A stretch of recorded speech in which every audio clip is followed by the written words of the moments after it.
Hey guys, Chili here. Welcome back to Intermediate C++, tutorial 21. Today we are going to be learning about C++ exceptions. Now, exceptions are the main way of handling errors in C++. And you might be saying, Chili, I don't really care about handling errors. That's kind of boring. I want to learn about how to make stuff. I don't care about when things break. My shit will never break. I don't have to worry about that. Now, take a look at this code here. It's from the framework, graphics.cpp. Here's the constructor. We are setting up all the graphics bullshit for Direct3D. And what you're going to see here is every freaking time I call a Direct3D function, I am checking the return value of that function because all of these functions return error codes. And you want to check every single one of these and you want to handle them if something goes wrong. You at least want to throw some diagnostic error so that you can figure out where things went wrong, maybe a little hint about what went wrong. And what people do is when they're learning a new API or something, they just write these functions out. They don't check any of their errors. Shit goes wrong. They don't know where it's going wrong. They have no idea what's going wrong. They get stuck. They get frustrated. They give up. But if you do your error checking from the beginning when you're learning a new API, you make sure that check all the errors, test all the errors, then you're going to have a much better learning curve in figuring out how to configure all the different parts of the AI to get started. I mean API, not AI. You get the freaking idea, okay? Now, to understand why exceptions are so useful, we have to understand how error handling looks when you don't have exceptions. So generally in standard C API, no exceptions or anything, your functions are going to return some kind of integer value, and that is going to be an error code. And then you have to check, every time you call one of those functions, you got to check the error code and do something when something goes wrong, and check the error code and do something. Usually your function will then return an error code, and the function that calls it will have to check that error code, and then that function will have to return an error code all the way up. All of this checking, very little actual meat on these bones here. Now with exceptions, you don't have to test every single function. All you do is you write the try block, and any kind of problem that happens, it'll throw an exception, and then that will get caught here in the catch block. So it'll jump out of this try to the catch, and you can handle your error down here. And this has a lot of benefits. First of all, now all your functions don't have to return error code, so they can actually return, interesting values. It's a lot better semantics there. Here, with exceptions, you can separate your logic from your error handling. It's not all mixed up together. And another benefit of exceptions, you can't see here, but exceptions bubble up. So even if you don't handle an exception inside of a function, that is going to propagate up to the next function automatically and up the chain until you handle it somewhere. And if you don't handle an exception, it will propagate all the way out of your program and it will halt the program, which is good because you want to know when shit is going wrong. Whereas with the normal C style error handling, if you don't check that error code, and many people don't check or they forget to write the check when they're writing up their code, it just keeps going. It just keeps running, and that might be okay. It might be very, very bad. In general, you don't want to have the option of dropping an error on the floor by accident, and exceptions take that option away from you. They force you to handle your exceptions and to write better code. All right, now that I hopefully sold you a little bit on the usefulness of exceptions, let's see what it takes to actually use them. So here we got some simple code here. It's going to let us throw an exception and handle the exception. So to throw an exception is very simple. We use the throw keyword, and then we've got to throw some kind of value, some kind of object. A typical one to throw would be std runtime error. It allows you to supply a message with the exception, and that's it. You just throw it. Now, a throw an exception, it's got to be caught somewhere. And the way you catch an exception is with a try block. A try block will catch exceptions that are thrown within that block. So when we throw an exception here, it's going to be caught by this try, and it is going to be dispatched to the catch block. And the catch here specifies the exception you want to catch. You want to catch const runtime error reference. And then here we're going to print out the error message, which is just what gives us the error message here. So if we run this, we are going to get an exception. Good. And if we don't throw the exception, then we get Nothing, right? Because it's not going to execute this catch if there was no exception thrown. It's going to execute the code that's in here, and then it's going to go beyond this try block. Now, one of the beauties of exceptions is that they can propagate out of functions. So if we got a function here, sum, and it's going to throw an exception if the parameter a is 69. If we don't catch this exception within this function, it is going to escape the function and go into the scope outside of that function. And here it will be caught in our try block and handled. So if we run this, a is the sex number. And this is beautiful because now we don't have to propagate out errors with our return value. We can use our return value to do something interesting, like return an actual value. And here we see if we pass it a different number here that's not 69, it is just going to execute as normal, no exception thrown. And that works as many layers deep as you want. So here we've got a function f that calls sum, and the second time it calls sum here, it is going to throw an exception, and that is going to be caught at our top level, and I'm going to display a message there. Now, another beauty of exceptions is you can decide the level at which you want to catch it, or you can catch it and handle it at multiple levels if you want. So what I could do, I could add a try catch here to catch the exception in F early and handle it, and then just return some default value, and then main will execute as normal. I've also added a message in main to say when something is caught in main.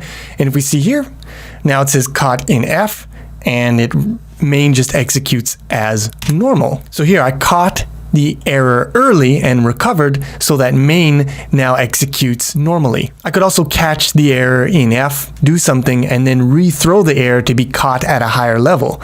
So here I'm catching the error, throwing it, catching it in main again. And in fact, if you want to rethrow an exception in a catch here, you don't even have to type the object. You can just type throw, and that is just a rethrow. It'll rethrow the current exception like that.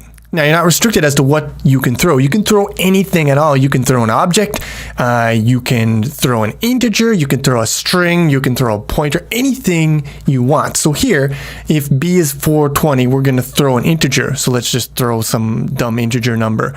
And then here in main, we are going to add another catch. So you can supply multiple catches to determine where you want to handle your exceptions. So here, this one is going to catch runtime errors. This one is going to catch any thrown ints. And if we run this with b, let's see here.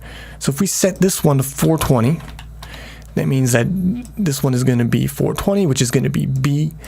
And if we run that, caught an int in main 1337. And you might be wondering, well, why didn't it catch it here?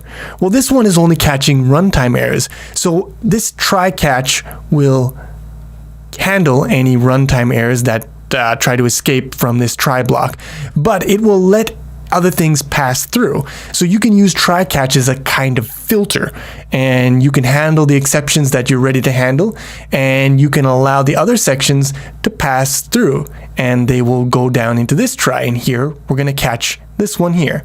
We're going to catch the int right here. What happens if I try to throw a different type? What if I try to throw false, which is bool type? You're going to get unhandled exception error, and your program's going to crash. Like I told you before, if you don't handle exceptions, your program will crash, and that's a good way of letting you know maybe you should handle those exceptions. So it's very hard to drop exceptions on the floor. Now, it can be hard to anticipate every single type that could be thrown because anything can be thrown, including user-defined types like user-defined classes. So in order to make sure that nothing passes through, you can do a catch and then a ... And what this will do is this will catch anything else that tries to escape this try here. Now, when you do a catch ... you don't have any exception object or value that you can output because you don't know what it is. You're just catching anything that may have tried to pass through. So you can't really give much interesting output diagnostics, but you can say at least that you caught some kind of exception.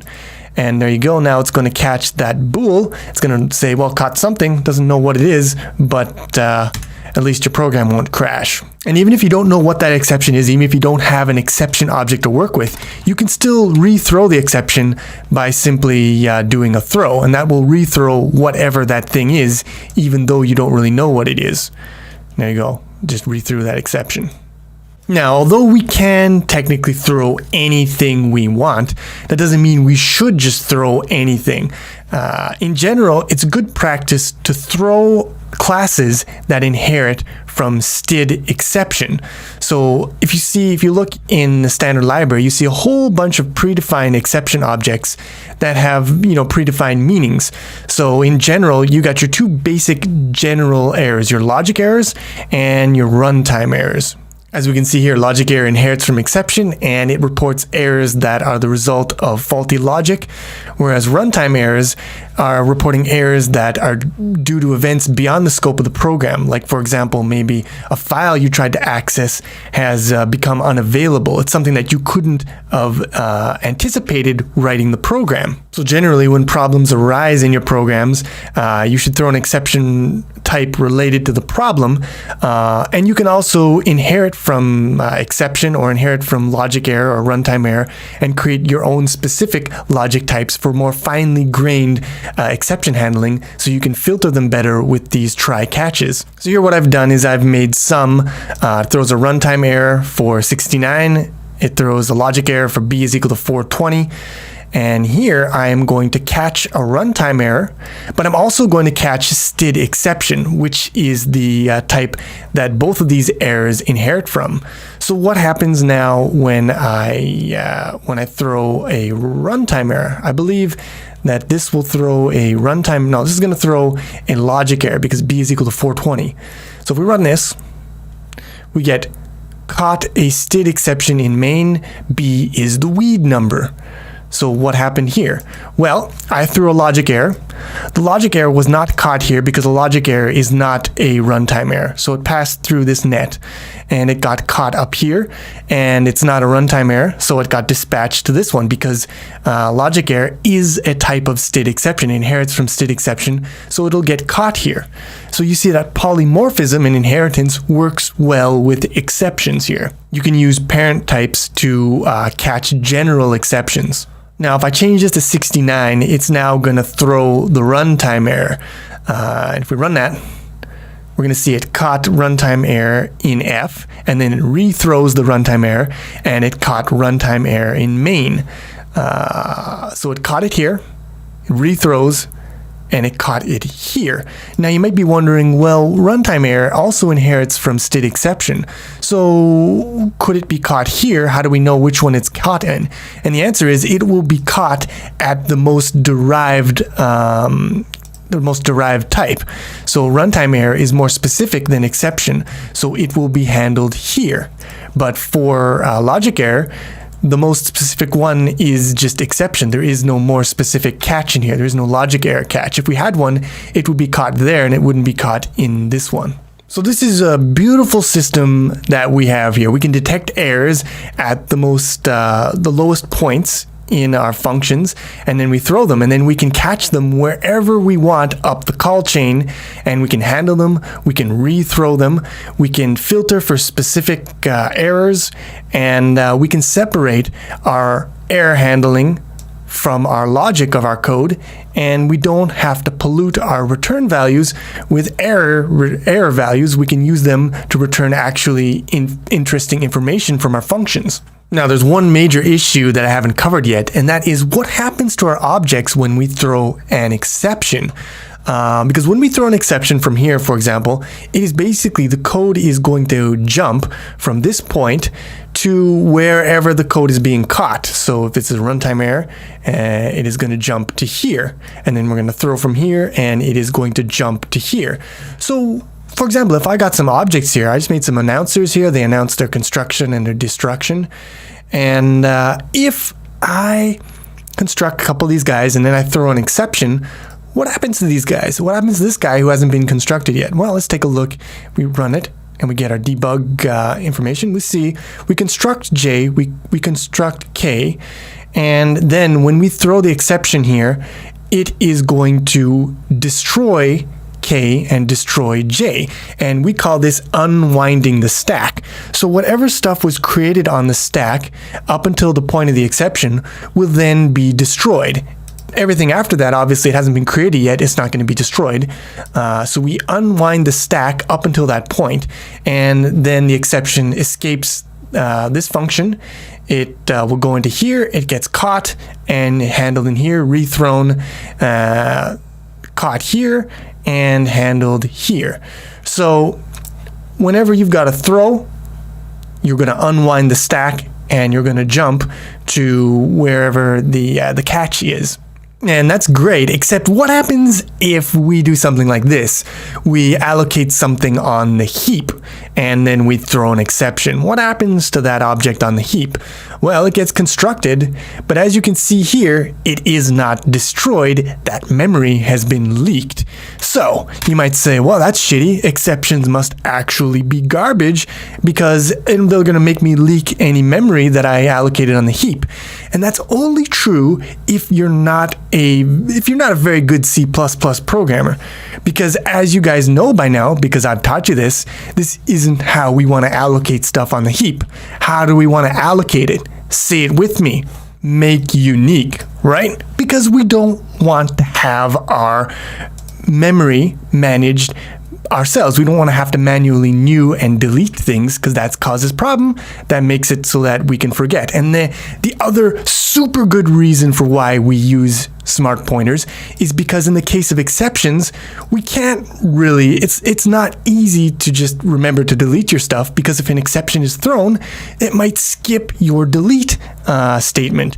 But with smart pointers, your stuff is going to get deleted automatically when you unwind that stack. So if we run this, now you can see here, constructing Farc and destroying Farc. Beautiful. So if you use smart pointers, if you use RAII types like smart pointer, like std string, like std vector, you will have no problems with exceptions and memory leaks. The only time you're going to have problems is if you are not coding proper modern C++. And if you're not doing that, then honestly, we've got bigger problems. Just another reason why smart pointers and RAII types in general are not only super useful, but they're actually pretty damn essential. Alright, so now exceptions are probably sounding like a lot of gumdrops and lollipops, and you might be saying, this is the shit, Chili. And it is, but there are a couple of pitfalls that you must be aware of here. Number one, this is the most important one, I think. So when you throw an exception, when an exception gets thrown, you're going to unwind the stack, and that's going to call the destructor for all those objects there. What if one of those destructors throws an exception? So you're handling an exception, you're unwinding, and now you've got another exception. What happens in that case? Well, let me tell you what happens. Basically, your program just shits the bed and dies. So, obviously, that's not a very good thing. So here is the takeaway. You never want to throw exceptions from your destructors. You can, but you shouldn't. You never should do it, really. Just don't do it. Don't allow exceptions to escape from your destructors. So don't throw any exceptions from your destructor. And if you call any functions that have the possibility of throwing an exception, make sure that you do a try catch and you handle them. Don't let them leak out of your destructors. Because if an exception leaks out of a destructor, and that is called during an unwinding, then you're in deep, deep doggy doo-doo. Now, the other major pitfall concerns move semantics and containers. So here I've got a function pube. It announces its construction, move construction, and copy construction. And we are going to create a vector of pubes. We're going to put some pubes in our vector. Now, when you run this, you're going to expect that as the vector grows, you are going to be moving pubes from the smaller allocations into the bigger allocations, right? Because we've got a nice move constructor here. But what actually happens is that shit only gets copied. And you might be saying, why is it not moving my pubes? Why is it copying my pubes? Now, the reason for this is basically the way that the standard library is implemented with the containers is when the move operations, they don't work well if an exception is thrown. So what happens is if the move constructor has the chance of throwing an exception, then the standard library will not use the move constructor and it will default to the copy constructor. So how do you tell the standard library that your move constructor will not throw any exceptions? Well, after the function, you just put no except, like this. And there you go. Now you're telling the standard library, bro, it's cool. My move constructor ain't gonna throw shit. You can use it. And the standard library will now use your move constructor for great justice. Now you might be wondering, in my video on move semantics, I did the move constructor. I did not do the no except, but the compiler used it. And the reason is I was using Visual Studio 2015, and Visual Studio 2015 is not fully compliant in this situation. So it uses the move constructor regardless, but the actual standard says it should not use it unless it is no except. And here I'm using 2017 for this example here, just to show you that behavior. So you can mark your functions no except if they do not throw, if you're guaranteed not to throw any exceptions. Now, should you mark your functions all no except? The answer is no. You have to think about it. You can't just do it willy-nilly.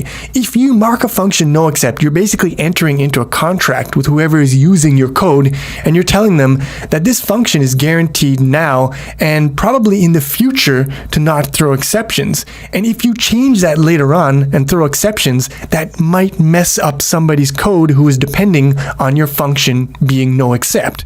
So when you mark a function no except, just remember that that's basically, it's a path of no return, because to go back and to make it throw exceptions could be very bad. The other way around is fine. If you have a function that throws exceptions and later on you determine that you never needed to throw exceptions, marking it no except is fine. That's no problem. So for example, when you're writing your own destructor, all your destructors should be no except, because you don't want any of your destructors to throw exceptions. So if you're writing your own custom destructor, you probably want to mark it no except just as a general rule. Also, you usually want to make it virtual if you're going to be inheriting, but that's a different story. It's not today's topic. So those are the gotchas of exceptions. Now let's talk about a couple of best practices. First off, how you should throw your exceptions. You should throw your exceptions by value. So you construct an object by value and throw it like that. And when you catch them, catch it by a constant reference. That's my advice to you. I mean, if you're catching something like an int, you could catch it by value, but honestly, you shouldn't be throwing and catching ints. It's kind of just dumb. You should be throwing stuff that inherits from std exception. And you throw it by value, you catch by const reference. That's rule number one. That's best practice number one. Best practice number two concerns when you should throw exceptions. What sort of things should you throw exceptions for? Now, the thing you should never throw exceptions for is a kind of flow control. Like, let's say you want to jump out of a function real fast. You don't want to return and then return and then return. You want to jump right out of that motherfucker. So you might say, well, I'll throw an exception. I'll catch it over here, and that's my nice jump. Don't do that. Using exceptions for flow control is a terrible idea for a number of reasons. First of all, it makes your program very difficult to understand. And number two, it will impact your performance. Exceptions should only be used for exceptional circumstances, not for general just running of your program. Exceptions are very fast if they're not thrown, and in general, they should not be thrown. They're only thrown when something bad happens. But if you are throwing them constantly as a normal course of your program, they're going to slow your program down. So don't do that. So that's when you shouldn't use exceptions, but when should you use exceptions? Because you have another option, right? Up until now, we've been using assert to make assertions about our program to check for logic errors. And that is actually a very good thing to do. So the general practice is you use exceptions for things that are out of your control as a programmer, for errors that could occur. For example, maybe you're reading from a file and the user pulls the USB drive out of the computer. You're going to get an error there. You could have never foreseen that error. That's an exception that should be thrown and caught. But your own logic error of you writing some bad code and drawing outside of the screen, that's something that you could avoid as a programmer. So don't put that as an exception, put that as an assertion. That is something that you want to test for and fix during development, but that should never be a problem in a product that you ship if you have tested it and debugged it properly. And the beauty of assertions is when you do a release build, they will not be built into the program. All those tests will not happen. Whereas with exceptions, you're going to have that shit happening all the time. So you want that for things that could happen even in the release product. For example, maybe you've got an internet connection, you're running a net code, and all of a sudden the connection drops. That's an exception. You want to throw an exception. You want to catch it somewhere, maybe handle it gracefully. Don't just crash your program, but maybe boot the user back to the lobby and try to reconnect to the server. That's an exception case. But an assertion is generally for logic errors, for sanity checks, to make sure your code is not doing something incredibly stupid. You didn't forget something. You didn't put the wrong value in somewhere.